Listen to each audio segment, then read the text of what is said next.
Okay, good morning everyone and welcome this morning to our morning service. As you could see, a really important topic, Isaiah 53, and this is part 1. As you know, there are many things a Christian needs to understand, but the most important of them, understanding what Christ really did for us on that cross. And this is commonly known as the doctrine of atonement. And unfortunately, there are many views on atonement, and in particular, this portion of text of Isaiah 53 has been used, and if you will excuse me for saying so, has been contorted to justify certain particular views of the atonement, which is out of context, misrepresenting God and the work that Christ has done.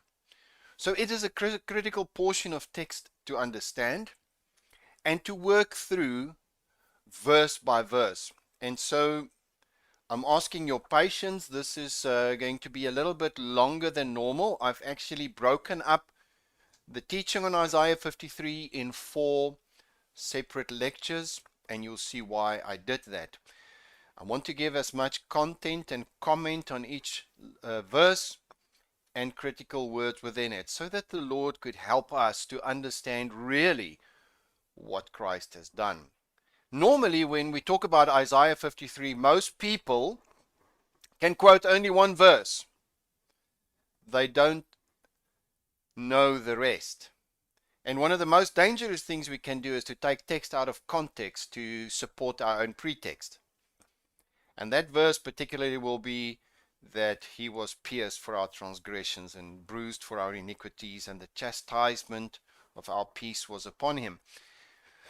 And so we think we understand what we are reading, and it leads to misinterpretation. So God willing, and by the power of the Holy Spirit, we can go through all of this today, at least the start, the first 3 verses, and then gain insight and give glory to Christ for what he has done.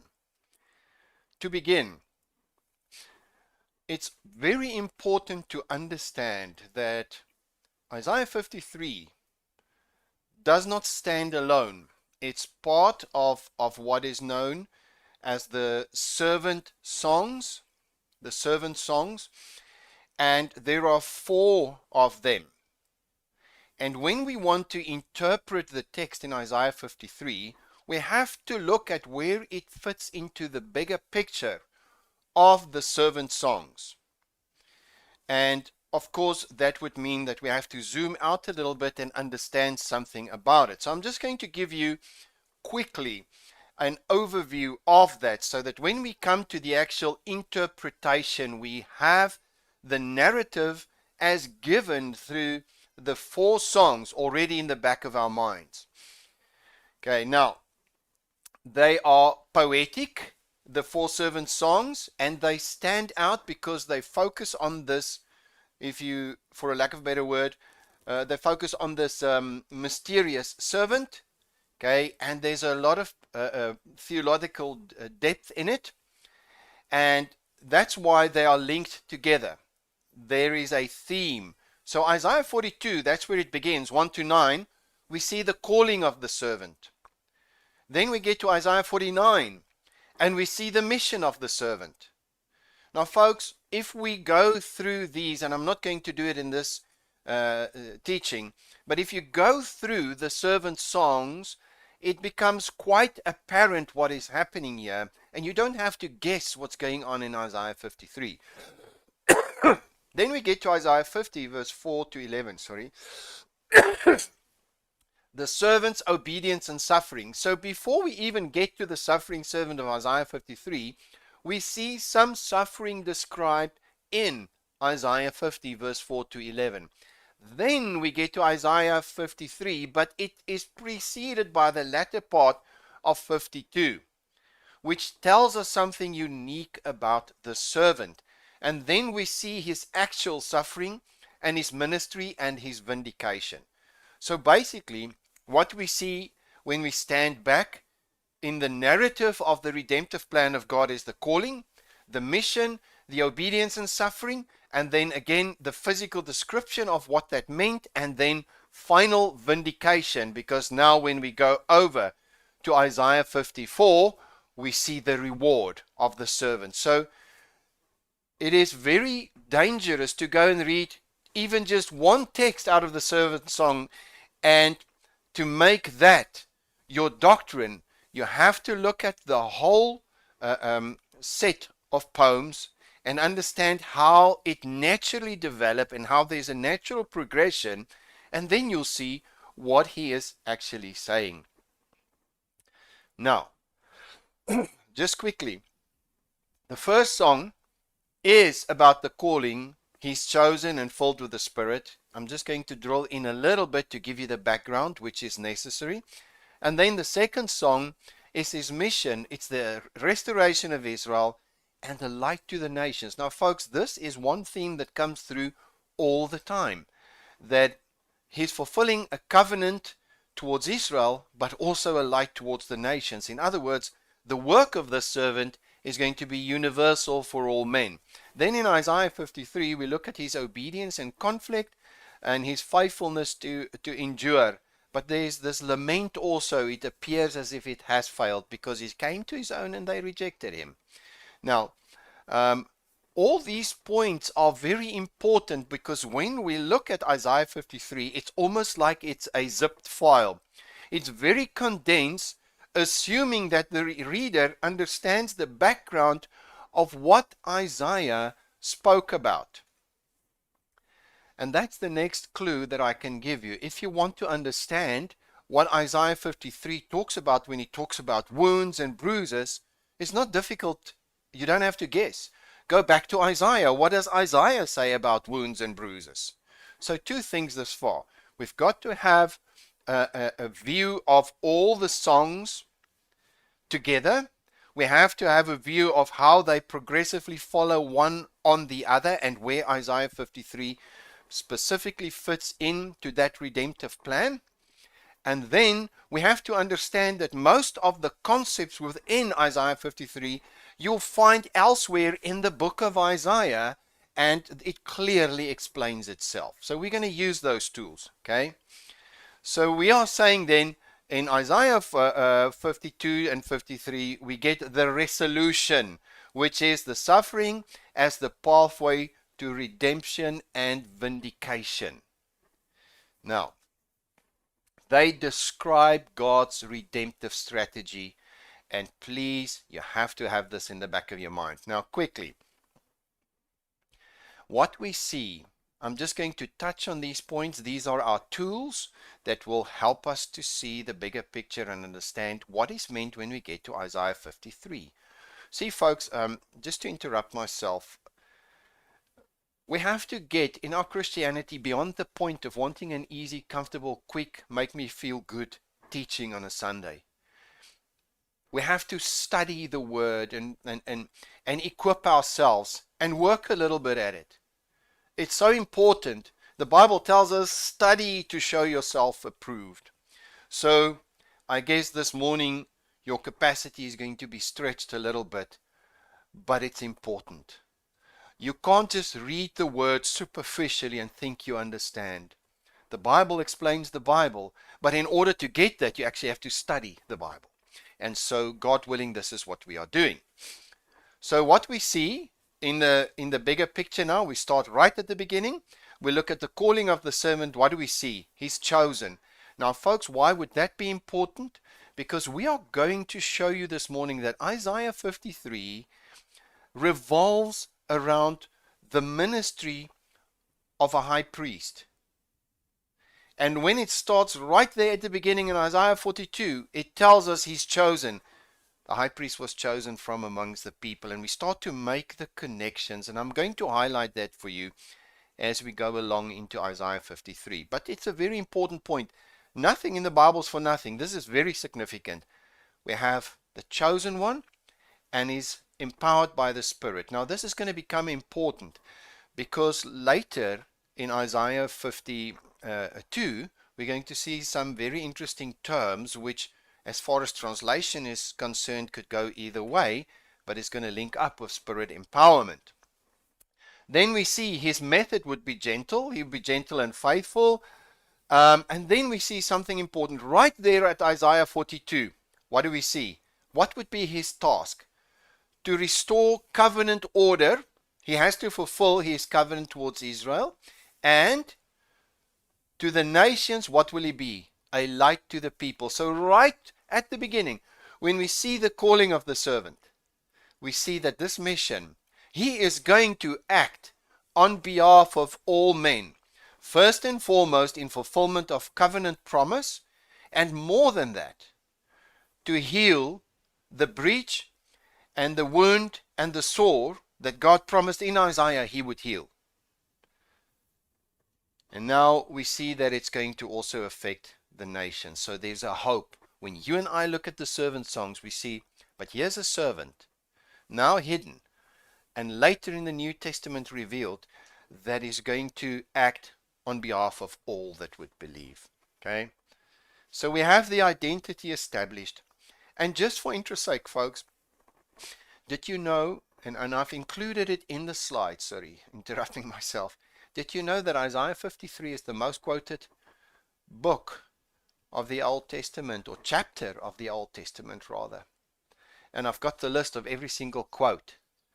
So we find everything we read in Isaiah 53 interpreted in the light of Christ, a Christological interpretation in the New Testament, confirming to us that this servant, which is now here hidden, is none other than Christ. Okay, so now let's go forward. The mission of the servant is the next point that we move on to in Isaiah 49. And what do we see? From his birth he's called, from the mother's womb. His mission is to restore Israel, but this is too small a thing, as mentioned in 49. His vocation expands to be a light to the nations. Again, we get a repeat. And I'm so glad, because that's what God wants you and I to hear. There's a repeat. So everything that's going to transpire in Isaiah 53 is going to include all nations, all that would believe. Okay, we're going to see how he addresses both the covenant people and those that would now be included in the new covenant. So then there's this interesting part in 49:4 where there's an apparent failure. The servants lament that he labored in vain. And we know exactly what that means. He came to his own, they did not receive him. His mission is met with rejection and futility. So already we see a theme established. Once the servant comes, they will not receive him. It will appear as if it failed. And there's this lament already prophesied in Isaiah 49. Now, but then after that there's vindication. Despite rejection, God declares him honored. So folks, what we get is a clear picture from the first song. God calls his servant. He anoints his servant. The Father and the Son are one in this mission. Not against one another, but one in this mission. And this work that he's about to do is redemptive in nature. Restoration of the breach between God and man. Healing and restoration. And we're going to look at that. Now, God then vindicates the servant at the end. And we see that, of course, in the life of Jesus Christ. So the mission is clarified in Isaiah 49. Then we get to Isaiah 50. Okay? So the servant is taught by God daily. We know that, of course, in the life of Christ. Morning by morning, he listens, he's sustained. His authority comes from obedience. This is very important. All of a sudden, there's this heavy emphasis on obedience to the Father. And it tells us something, because he's the antithesis of what Israel was. They failed, they did not obey, and here comes Christ, fulfilling the will of the Father. Now, there's unwavering obedience, unlike rebellious Israel. He declares, I was not rebellious. Not my words, his. I turned not backwards. And this is a direct aim at the state of the nation to which he would come. Then there was willing endurance. We see in verse 6. He submit to humiliation, right? His suffering is voluntary. Folks, listen, voluntary, not forced. He did something voluntarily. And I want you to understand that this is going to link up exactly with the role of a high priest. And I need to refer you back to the teachings I gave on the Levitical sacrificial system, the blood rites, and the role of the high priest in the Old Testament. And what you'll discover to your astonishment, there are a number of verses that says the priest carried the iniquities of the people. And this is the role we're going to see here. Exactly. And he does that willingly. Now, those who trust in him, he concludes then, those who trust, those who have faith, they will find light. Let's continue. Of course, we then get to the suffering servant. I'm leaving the slide for you as a summary because I want to actually get into the depth of it. This is just a summary which we are now going to discuss. So, what do we see? We see something amazing. Now we're going to get into Isaiah 53. But it's preceded, can you believe it, by 52. And here's the interesting thing. It also gives us now an insight, 52, to what is going to transpire in 53. Let's look at it. In Isaiah 52, we see the announcement of salvation and the revealing of the arm of the Lord. Very important word, because it's going to reoccur in 53. Now, Isaiah 53 unfolds the servant's priestly atonement. And Isaiah 54 shows the fruit of the covenant restoration, which is peace and righteousness and expansion to the nations. So can you see, folks, what I'm trying to highlight for you? Number one, you have to stand back and look at all four of the servant songs. There's a narrative. You can't jerk one verse out and decide you know what it means, and it's contrary to the narrative and the spirit that is clearly revealed. Okay? Then we get to Isaiah 52, which is now preceding 53, but lays the foundation of what's going to unfold in 53, which we're going to look at just now. And then after 53, we see the vindication of the servant. He's glorified, restoration has happened, and righteousness to all the nations. So there is a story of redemption. What you and I are particularly interested in is now this 53, which has been used and abused in many ways. So, what we'll discover is a high priestly motive. And I think we all agree, but we don't think about it. The book of Hebrews is about the ministry of the high priest. Now, I need to tell you beforehand, it's a spoiler alert. The high priest had to be clean, pure, undefiled. He actually brought sacrifice for himself to cleanse, to wash away sin. And then he would carry the iniquities of the people there to deal with it by blood. He had this ephod on his head, which constantly reminded him that he was carrying the weight of the shortfall of the nations. And this you can go read in the book of Leviticus. I refer you to Jacob Milgram's book on the comments on Leviticus, and particularly around the priesthood. So once you understand that the priest had everything to do with carrying sins of the people because he represented them, and then laying a hand on the scapegoat and confessing those sins, and that animal also had to be atoned for. It was clean, by the way, by virtue of blood atonement, and he had to carry away the sin. We start to understand something. Nowhere here do we find punitive language, but something that has to happen to clean, to wash away and remove. And so we see this priestly motive, and that's the emphasis I want to place for you that you need to see. Now let's start verse by verse, beginning with 52:13 to 15. We understand that we're busy with a salvation motive. We understand that you can't just tear these things apart, that they progressively reveal the salvation plan of the Lord, and is going to culminate in the actual work in 53. But let's look at what 52 says. Lo, my servant doth act wisely. He is high and hath been lifted up, and have been very high. Okay, so what is he saying about that? We have to understand the exaltation of the servant. As astonished at thee have been many. So already in 52, we see something. Nobody expected that. They didn't expect salvation to come through him. He was the Lord's servant. Okay? Now look at this.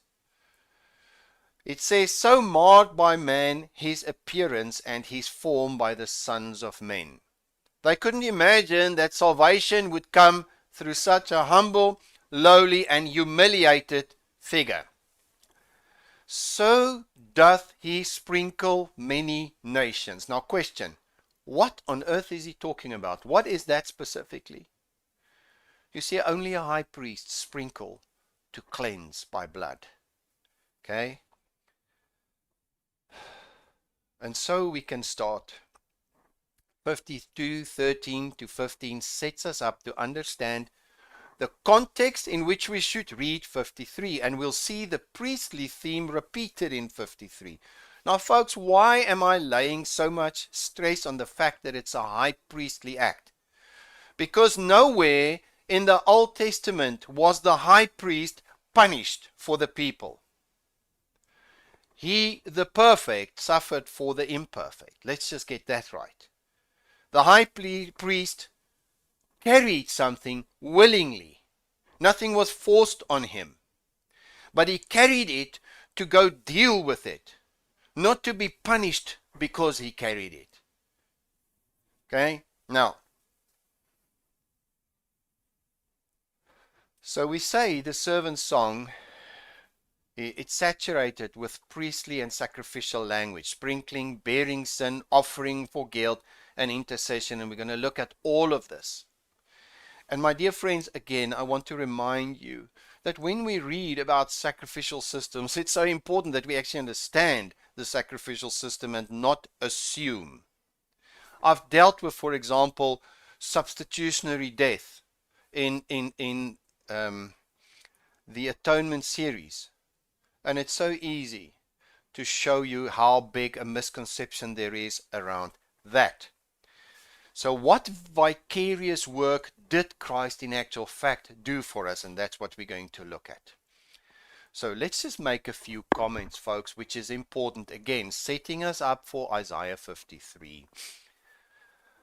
He says, lo, my servant doth act wisely. He is high, have been lifted up, and have been very high. This implies the servant's success in his God-given mission. We see him at the end in Isaiah 54. We're going to see this. Okay. He will be raised and lifted high and exalted, the elevation of a king or somebody of the divine glory. This is a lofty destiny for the servant, and this is what we see. Despite suffering to follow, the servant's story ends in vindication and honor. That's exactly what we'll see unfold in 53. The servant's exaltation here hints that he occupies a lofty consecrated office in God's plan. And guess what? This is exactly very much like the high priest. Now let's see. 52:14 is very interesting, because now we read something, and what I did is I did a comparative study out of about 15 different Bibles to see what they say, only to discover that they don't necessarily agree on the translation here, and I'll show you why that's an issue. The one reads, just as many were astonished at you, my people, so his appearance was marred more than any man, and his form more than the sons of men. The other translation reads, his face and his whole appearance were marred more than any man, and his form more than the sons of men. Now look at this translation. It says, in which manner shall be amazed by you many, so shall be despised by men the sight of your appearance. So all of a sudden it's completely different meaning. Now this is the Septuagint, right? And your glory by the sons of men. So you get different pictures around this translation, and I'll show you where the problem is. And I'll show you why some of the scholars give me a better explanation of what's happening here. There is an intriguing textual nuance. Sorry guys, I have to do this for you. Learn with me, please. On the word mishat, translated marred, it could always also mean rather than spoil, to anoint. Now within the context it makes a lot of sense. And what does it say? Scholars argue the phrase can be understood as his appearance was anointed beyond that of men rather than marred. And I think it's important to consider. I'm not saying it is so. I'm just saying you what is scholarly interpretation here, and why is that important? Because what are we going to see in the very next verse? I'll show you what we see. In Isaiah 52:15, thus he will sprinkle many nations. So the picture is of a servant called, humble beginnings, his end is high and lifted up into a position of royalty. But what you need to understand of him, he is uniquely anointed of God, uniquely positioned in that high place. Why? He's anointed of God so that he could act as priest. And the very next thing is, thus he will sprinkle many nations. What am I trying to show to you guys? We have a meta-narrative of a redemptive plan that we see in the songs. Then we get to the preceding chapter of Isaiah 52 that's going to lead us into 53, and we see that it conveys a very specific understanding that we are dealing here with the role of a high priest. And if you understand that, it's going to unlock for you an understanding of what's happening here in Isaiah 53. And so I make the following comments. The key phrase is, so he shall sprinkle many nations. It's the third time in every single one of the songs, 1, 2, and 3, we get this, many nations. In other words, salvation for all that believe. And this high priest is going to act on behalf of all men. Okay? Now let's see. The verb means to sprinkle, a term strongly associated with priestly ritual of purification. The sprinkling of sacrificial blood cleansed the sanctuary and the people. So now you need to get back into the Levitical system, and you see sprinkling cleanses. It doesn't satisfy wrath. The blood of Christ cleansed us. Blood cleansed. It was for the purpose of purification, not appeasement. Okay? The blood was given by God by virtue of the life it will cleanse away sin and death. Now, so the servant is depicted as a high priest. So we are left in Isaiah 52 with an understanding of something of the imagery of a high priest. And all you need to do now is we go back into the imagery of the temple and cleansing that had to take place, covenant restoration that has to take place, purification of the people and the sanctuary so God could dwell in their midst. This is in actual fact what we're going to see happen in Isaiah 53. Now, what we see that is so interesting, folks, is we end Isaiah 52 with the picture of a priest sprinkling the nations, the people, a high priest. And then in Isaiah 53 verse 12, so the last verse of 53 and the last verse of 52 actually links up, so that we are left with no guesswork of what is going to happen in between. Let me show you. 53:12 says, therefore I will allot him a portion of the great, and he will divide the booty with the strong, because he poured out himself to death and was numbered with transgressors, yet he himself bore the sin of many, that's a priestly action, and interceded for transgressors, priestly action. Again, So we end with a high priestly image on 52, and we end with a high priestly image in 53. And that's what I want to establish for you. Now we need to understand what a high priest does, and then you'll see how that actually unravels the whole of Isaiah 53 for you. Again, nowhere, go and look at the book of Leviticus, if you will, if you could find the word sacrifice and wrath connected. That's not there. Because unlike the pagan who brought sacrifices to appease their wrathful deities, the sacrifices in the Levitical system under the high priest was not to appease wrath. It was not man giving something to God. God gave man the blood by virtue of the life in it to cleanse, to wash, not to appease. And you need to understand that. And we're going to see something amazing about that wrong concept right in the book of Isaiah. So what I did, I've included for you the 12 verses, and I'm going to give Isaiah 53 in 4 lectures, because you'll see there's a lot to understand. But it's 12 verses broken up literally in 4 different sections, and I'll show you how it naturally breaks up, and then we can start with the comments. So first, so we have the meta-narrative. So the first portion, verse 1 to 3, talks about the servant's rejection, obscurity, and misunderstanding of who he is. Then the second 3 verses talks about a correcting of that wrong understanding, and a seeing that, hey, here we have an high priestly action. He's actually doing something on our behalf. Then we have the third section, verses 7 to 9, which is about silent obedience and the mediatorial endurance. He's acting on behalf of us. Okay? And I'm going to explain that in much detail. And then the last part is the divine purpose, vindication, and the redemptive outcome. So Isaiah 53 is literally again broken up in 4 portions, very clearly discernible. And that's how we're going to do it, so that you and I can understand properly what is happening here. Now, let's begin. And folks, now you can tweak your ears, because this is so amazing. I'm really excited about it, and please be patient. There's no way that I can cut this up, and I don't want to.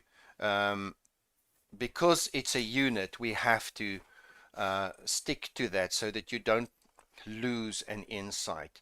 Again, background, we have a meta-narrative, 4 songs. We have a progressive revelation of a redemptive plan. Then we have a preceding chapter 52 that sets us up to show us what is actually going to transpire in 53.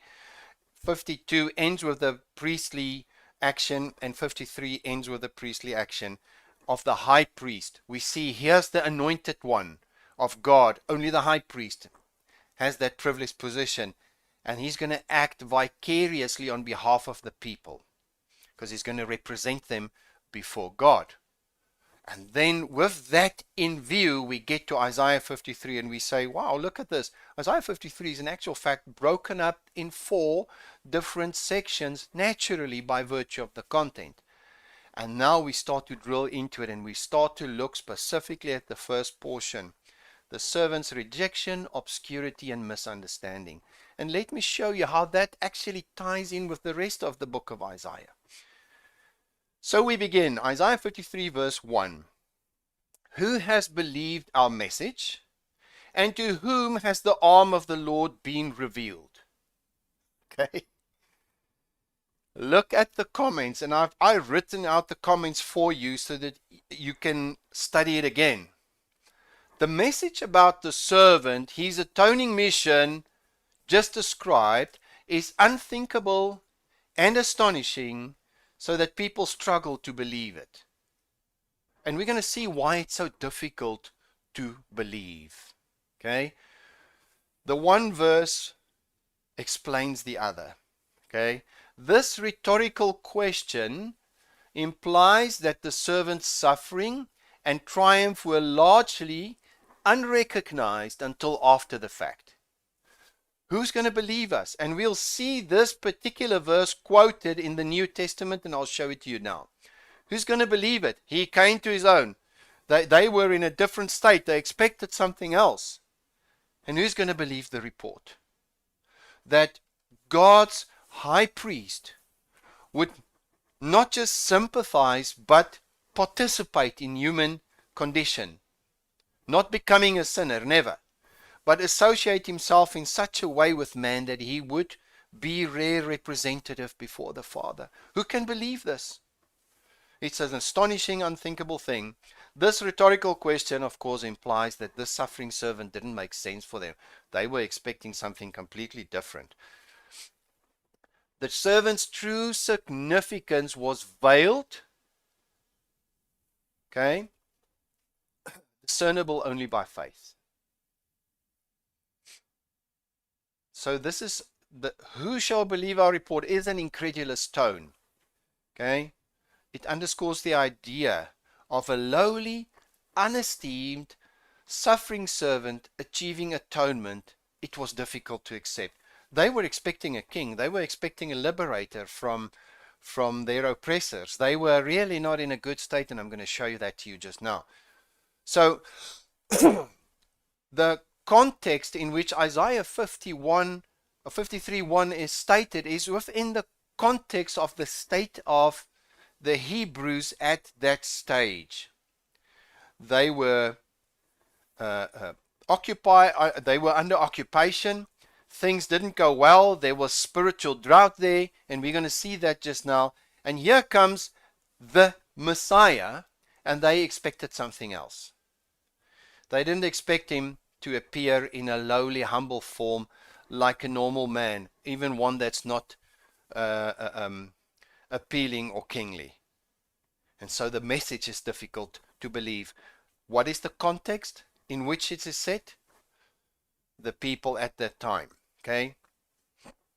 And to whom is the arm of the Lord revealed? Let's just show you this comment. In the New Testament, we get a direct reference. In John 12:37, but though he had performed so many signs before them, yet they were not believing in him. This was to fulfill the words of Isaiah the prophet, who said, Lord, who has believed our report, and to whom has the arm of the Lord been revealed? You see those, so the New Testament writer interprets for us exactly who this is about and the context in which it's taking place. In Romans 10:16 again we read, however, they did not heed the good news, for Isaiah says, Lord, who has believed our report? It's hard to believe he would hide himself in simplicity. Unthinkable. Now we're looking for a king, some mighty warrior and deliverer. And here we have one lowly and humble. Now let's look at the next portion. The arm of the Lord. To whom has the arm of the Lord been revealed? Now folks, when you read that, the trigger should go off. Okay? The Hebrew word arm means strength and power. To whom has the strength and power of God been revealed? So there's this apparent contradiction. It's weak, and you're telling me that's the strength of God? Okay? It's often used metaphorically to signify strength in action, particularly in battle. And look at the second one, deliverance. To whom has the power of God been revealed to deliver? Okay? So here is what we see. A king's arm represents the extension of his power to defend and deliver and conquer. Okay?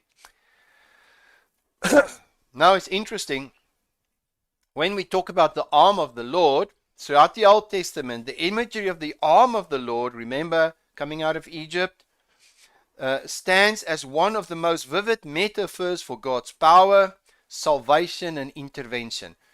So he's asking a question, who will believe our report? Who could see that this humble, lowly man is the strength of God? That God hides himself in simplicity in the man Jesus Christ and brings the strength of deliverance. God is in actual fact acting here. So what do we see from verse 1? It's God taking action. It's God's initiative. But it's not for the high and mighty and arrogant. They can't see it. because this is a servant. The emphasis on the servant, humble and lowly. Now, let's go further. This expression does not merely denote divine strength, but divine deliverance. It represents God's covenant faithfulness and saving intervention. That is a big thing to say. So, who will believe this? This arm of the Lord is what? God's covenant faithfulness. You see, folks, I'm just going to run a little bit ahead of myself and tell you what's happening here. We see later in Isaiah 53, he was bruised for our iniquities. Okay? The chastisement of our peace was upon him. That is a direct reference to the bruises and wounds in Isaiah 50 or Isaiah 1, where he connects sins with bruises and welts and stripes. Okay? And then he promises around 36 of Isaiah that he will bind up their wounds and heal them. And then he gives the Messiah, who literally becomes the embodiment of the binding up of those wounds. Okay? And is directly connected to that sin. And so here, what do we see? The report of this obscure servant is that in him, in actual fact, is God acting in his humility and his willingness to associate himself with the people of God and to become like men, is hidden God's intervention, God's salvation. And so instead of military might, it's manifested in weakness and suffering and rejection. No wonder they couldn't believe it.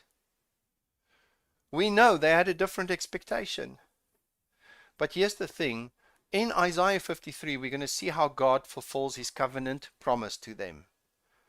If they would receive him, he will bind up their wounds, because he's going to take those blows and welts in a literal sense by association with them to heal them. Okay? So this work is a manifestation of God's power, yet hidden in plain sight, only for those to whom it is revealed. You see, it uses a word. To whom is the arm of the Lord revealed? And if we look at the New Testament, we'll see clearly the Spirit of the Lord has to work with us to see, but what is actually going on here? And guess what we're going to see? This misunderstanding they had from the beginning by misappropriating to him some form of divine judgment and wrath, they come to an insight. So the very text that people claim justifies divine wrath tells you, but you're misinterpreting it. It tells you that this has got nothing to do with God pouring out some sort of a judgment and executing some exile on him. It tells you that. And we're going to see that, because in this humble and lowly servant and what he's going through, we need to understand, but he's acting as representative of the people. The high priest carried the sins of the people, the iniquities, so that it could be dealt with by blood, because he represented the people. I refer you again to Jacob Milgram's book, and then also Alfred Edelsheim and his book on the temple. Very, very interesting reading. Now, in Isaiah 52:10, we now see, remember, we said there's a link between 52 and 53. We saw in 52 that it was talking about a high priest. And guess what? 52:10. The Lord has bared his holy arm in the sight of all the nations. It just can't get better, folks. In the sight of all the nations, that all the ends of the earth may see the salvation of our God. There we have a direct explanation of what the arm of the Lord is. It's God's covenant salvation for the Jew, but also for the Gentile, to all that would believe. So let's just summarize. So we have a question. Who have believed our report? To whom have the arm of the Lord been revealed? So the report is about a humble servant acting vicariously as the representative of all humanity, willingly taking the human condition on himself, even unto death. And this they could not comprehend. What they need is God to open their eyes to see. But this has nothing to do with him punishing someone. This is somebody acting on behalf of humanity, taking their full condition on himself as representative high priest. God never punished the high priest or the sacrificial animal who carried away their sins. He was never tortured, as some misquote out of rabbinic tradition. Now, look at this. I said to you, verse 1 and verse 2 work together. Verse 2 will now shine more light on this whole statement of verse 1. For he grew up before him like a tender shoot, and like a root out of parched ground. He has no stately form or majesty that we should look upon him, nor appearance that we should be attracted to him. Unbelievable. So now verse 2 shines more light on verse 1. Who will believe it? Why? Well, number one, he was tender, like a tender shoot. But we're going to see another thing, a root out of the parched ground. We're going to make a comment on that shortly. He has no stately form or majesty. Now let me make a comment that will be astonishing to you. The phrase root out of the dry ground evokes a paradox. It's life out of death. Life springing from sterility, hope arising from desolation, and God's chosen servant emerging in a context where flourishing seemed impossible. Isn't that exactly what happened? They didn't expect it. They were in a place of being under occupation. They were in a place of spiritual dryness. 400 years passed, you know, the silent years that they talk about, and here's the Messiah. And so what happens is he comes like a root out of the dry ground. It's springing forth in a place of sterility. How can anything bring life in such a condition? So because of the fact that it was so unexpected, they didn't expect it and therefore didn't receive it. It's so contrary to their expectations. Flourishing didn't seem possible. Then further, out of the dry ground, the phrase literally means land of dryness and aridity. Okay, and what does that mean? It's desolation, wasteland, drought, or lifeless. So he came to bring life in a very dry, arid, lifeless situation spiritually. So as far as covenant is concerned, it's the image, if we go and look at it in the Bible, of exile and judgment, spiritual barrenness and hopelessness. So the servant arises not from fertile, expected conditions, but from impossibility. Can you see why it was so hard to believe the report?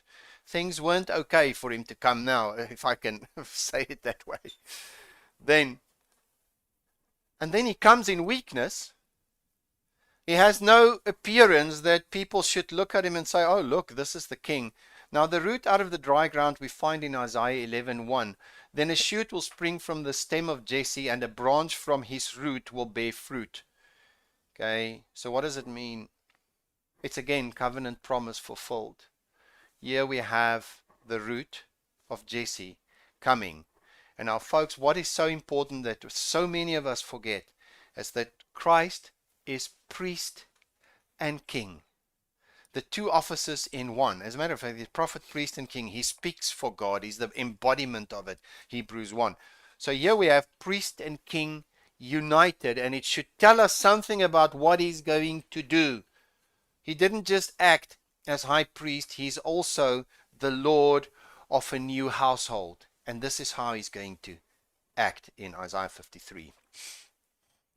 So it seems that David's dynasty was cut off, and it was cut down, and nothing was to flourish. It's another insight that comes there. And then we find that repeated in the New Testament, Romans 15:12. Again, Isaiah says, there shall come the root of Jesse, and who arises to rule over the Gentiles. In him shall the Gentiles hope. No, look, I'm very sorry, but I just can't get away from the fact that every single verse we deal with, every single song we deal with, the Gentiles are included. How fantastic when we see this in the scriptures. So he's going to act vicariously as high priest for all men. He's going to take on himself the condition of men. Not the punishment, the condition of men. And as a man, he's going to stand before the Father as the high priest of all humanity, carrying those iniquities so that they could be expiated and carried away, so that there could be oneness with God again. Now, let's go further. Isaiah 53, verse 3. He was despised and forsaken of men, a man of sorrows, acquainted with grief. And like one from whom men hide their faces, he was despised, and we did not esteem him. Okay, now first and foremost, he was forsaken of men, but he was acquainted with their condition of sorrow and grief, and we're going to look at that just now. He was rejected by men and not God. Men hid their faces from him. Men despised him. Men did not esteem him. And why do I emphasize this? Because this was the opinions of men. Because men thought there's something radically wrong with him. Maybe God is venting anger on him. And verse 4 is going to just crack that nut. So look, we've misinterpreted what's going on here. The very text that people use to try and justify penal substitution tells you that was a misunderstanding even in that day. He was forsaken by men, yet he was acquainted with that which was upon men. Now, the image calls the Messiah a son of sickness, if you look at certain translations, echoing a man of sorrows acquainted with grief. It explicitly links it to bearing others' pains. Folks, you need to hear this. A concept of vicarious suffering without invoking wrath, but rather compassionate identification. I'm going to take you into this now. You see that last part? They hid their faces, okay? Despised. And I'll show you how the Hebrew interpreters looked at this to tell you what the Messiah would be like. The servant's mission involved entering into the plight of humanity to remove evils of sin that afflicted us. Thus, an act is analogous to a high priest who, at great personal cost and risk, intervened to obtain cleansing for the people. You see, folks, let me just say this. Before the high priest could stand before God, we have to understand he's representative in two directions. Number one, he represents man before God, and he represents God before man. He's a mediator and go-between. But he himself had to be perfect and cleansed and pure. He cannot stand before God in a sinful state. He cannot be made sin in some magical way. But he can take upon himself the iniquities of the people and not become a sinner in some way that some claim. He acts on behalf of people. Why could he do that? Because he became a man. He was called from the people. He qualified as a human being to represent human beings before the Lord. And that was an agony. He emptied himself out and he learned obedience through what he suffered. I'm going to explain that. What does it mean? He is fully worthy to represent all of us before God because he's acquainted with our shortcomings, our griefs, our sorrows, the consequences of our failures and sins. It's not just a sympathy, but a participation in it. Okay? Now, the servant's mission involved entering into the plight, not just having sympathy to the plight of humanity, to remove that, okay, and to obtain cleansing. You have to understand that he became a man for our sake, to become like one of us so that he could represent us. But the implication of that is the only way he could represent us, although he was sinless, was to go through everything we go through in a state of separation. So that in that state he could carry that to the Father, to deal with it so that the separating and dividing could be removed. Now, let's go further. He was forsaken and acquainted with grief. Please, folks, just be patient with me. I can't leave this in the air. If you get tired, stop the video, take a break, and come back. Now, what is interesting, the last part, forsaken and acquainted with grief, like despised, and men hid their face. When you read Hebrew commentary on this particular verse, it says the following: ancient Jewish expectations of the Messiah clothed as a leper. The image that you get here, the leper was shunned, the leper was cut off, the leper was ostracized, the leper was frowned upon and looked down upon. And so within their own interpretation we find this. In Jewish literature, the Messiah is sometimes referred to as leper scholar. This title did not mean that the Messiah was literally a leper. He wasn't made a sinner in that sense. But that he was clothed in lepers' garments and sat among the lepers outside the city gate. The expectation drew on prophetic text of Isaiah 53, exactly what I'm dealing with here, where the servant is described as despised and rejected by men, a man of sorrows acquainted with disease or grief. Now, folks, that would entail emotional, spiritual, and physical weakness and sickness. Again, this is explained in the whole of the book of Isaiah, where he links sin and bruises and welts and stripes all together, so that we understand when we read 53 what is happening here. Here we have the great high priest who became a man because he's got to represent us before the Father. But in order to represent us truthfully, he has to go through everything we go through, yet without sin. He associates with us, although he is perfect. And he carries those imperfections to the Father as our representative, not as our guilt substitute to be punished. That never happened in the Bible. It never happened in Leviticus. And you will nowhere find wrath poured out on an animal because God is angry and his wrath had to be appeased. That is literally, in my mind, a blasphemy. Okay? Then, he was forsaken and acquainted with grief. Further, the symbolic meaning of leprosy within the Jewish culture is this: it's exclusion. Exclusion. And we know leprosy is linked to sin also throughout the Old Testament. So the lepers were forced outside the camp and cut off. Okay? They couldn't go into the temple. You see where God's presence is. And so this state that he's describing in code here in Isaiah is referring by their own interpretation to a state of leprosy, being cut off, not being able to participate in the covenant, not being able to come into the presence of the Lord. And so we see that when they looked at this lowly figure, apart from being weak and feeble, growing up, they didn't expect him to come in that particular time. They expected somebody, appealing as a king. And then guess what? When they looked at the state and the things he went through, they treated him as if he was a leper, and they could not recognize, unless revealed by the Lord, that what he is not your punitive substitute. He's actually carrying your state and condition separated from God.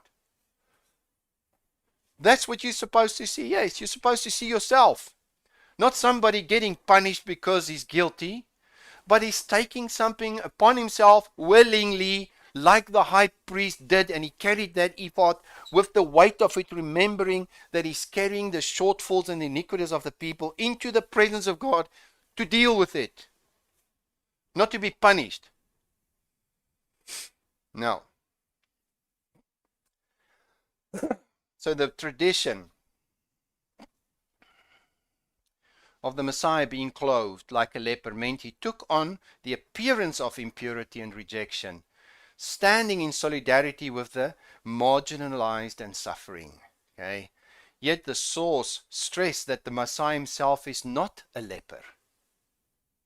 We only treated him like that. You see, because there are many people who claim he was somehow miraculously made a sinner and God turned away from him for some period because they misquote the New Testament and the cross-reference to the Old. Now, look at this. The Messiah himself is not a leper. His association is voluntary. This reflects the paradox of the servant. Look, we esteemed him stricken of God. People would view him as cursed, but in reality he was willingly associating himself with the excluded, the marginalized and despised, willingly bearing the grief of others. Why don't we see that? You see, even when we get to the New Testament, he bore our sickness in his body on the tree. What does it mean? It doesn't say he bore our punishment.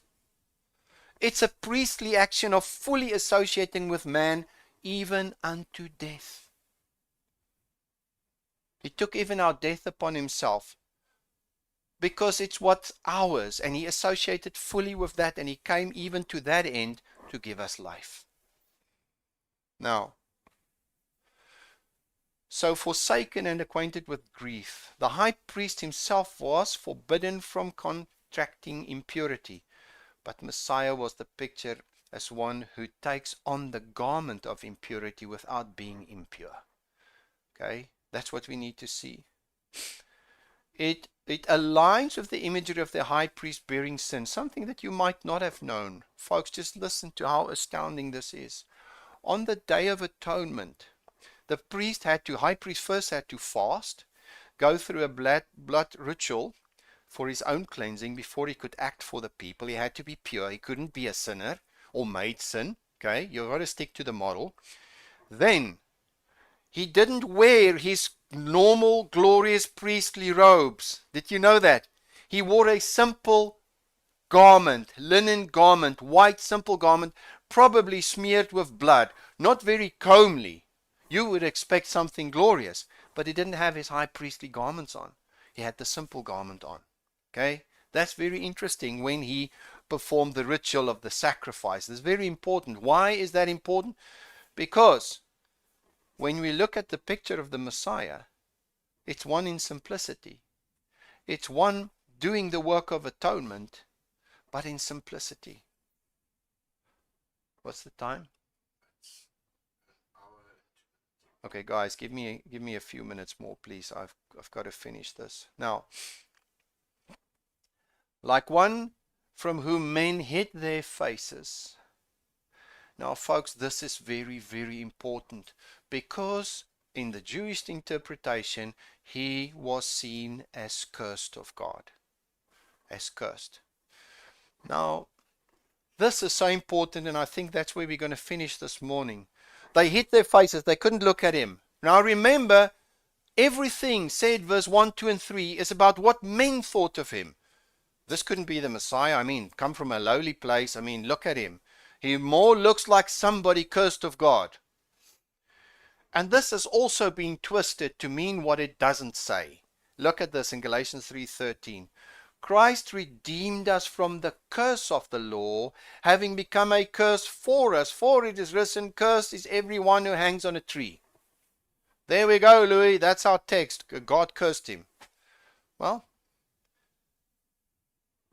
they esteemed him as cursed, but cursed as what? Did you know there are 3 different words for curse in the Old Testament? 3 different ones. And when Paul writes here, cursed is every man that hangs on a tree, we need to understand something about the Hebrew tradition. Okay, number 1, they never executed people by hanging them on trees. Did you know that? What was it symbolic of? You see, if somebody transgressed, they probably got stoned. They would hang the corpse on a tree as what? Not as to execute him, but as a symbol of covenantal shame. Covenantal shame. So when Christ was hanging there, we need to understand what cursing we're talking about.